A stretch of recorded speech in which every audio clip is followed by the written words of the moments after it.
पातर राम पातर भैया लक्ष्मण ठाणे बने जिया दुकाने जी के तू ही ले बोरामा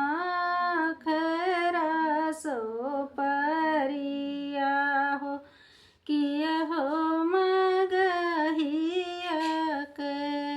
पान जी नहीं हम ले भवानी खरा सो परिया नहीं मगहिया के पान जी हम तौले भवानी शुभ के सिंगोरवा हो सीता बियाहन जाब जी हम तौले भवानी शुभ के सिंगोरवा सीता बियाहन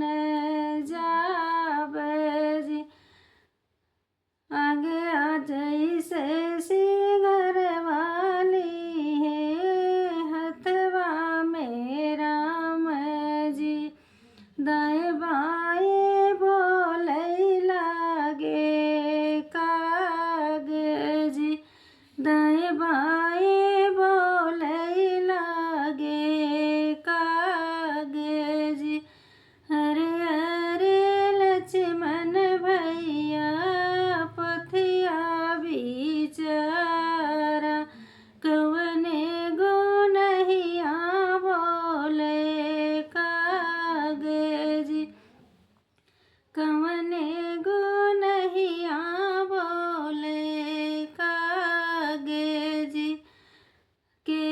धन नाही मिली है दहेज नाही मिली है बरहु